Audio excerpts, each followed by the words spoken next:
ఒక perfect panipuri recipe చూసేద్దాం వచ్చేయండి. ఒక 3 పొటాటోస్ తీసుకొని దానికి 2 పీసెస్‌గా కట్ చేసుకొని కుక్కర్‌లో పెట్టేసుకుంటే 4 విజిల్స్‌కి మన పొటాటోస్ బాయిల్ అయిపోతాయి.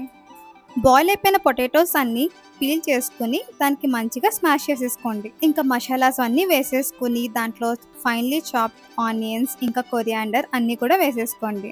ఇంకోసారి బాగా కలిపేసుకొని పక్కన పెట్టేసుకుంటే మన పొటాటో కర్రీ పానీపూరికి కంప్లీట్ అయిపోయినట్టే. నెక్స్ట్ టాస్క్ ఏంటంటే మనం పానీపూరి వాటర్ ప్రిపేర్ చేసుకోవాలి. ఆల్రెడీ ఒక బౌల్‌లోని వాటర్ తీసుకొని దాంట్లో ఈ మసాలా వేసి కొంచెం సాల్ట్ వేసి ఒకసారి టేస్ట్ చేసుకున్నా నాకు బానే అనిపించింది. అండ్ ఇంకోసారి నా పొటాటో కర్రీలో కొంచెం ఆనియన్స్ అవన్నీ వేసుకొని అంతా కంప్లీట్ అయిపోయిందని హ్యాపీ అయిపోయా. పూరీస్ అన్నీ ఎయిర్ ఫ్రైయర్‌లో వేసేసి ఆయిల్ వేసి సెట్ చేసేసుకున్నా. అండ్ ప్రతి 1 మినిట్‌కి చెక్ చేసుకున్నా. అండ్ ఫైనల్లీ నా పూరీస్ అన్నీ కంప్లీట్ అయిపోయాయి. నెక్స్ట్ దహి పూరి కోసం ఒక బౌల్‌లో కర్డ్ తీసుకొని దాంట్లో కొంచెం షుగర్ వేసి నీట్‌గా మిక్స్ చేసేసుకున్నా. ఒక బాస్కెట్ తీసుకొని అన్నీ దాంట్లో అరేంజ్ చేసేసాను.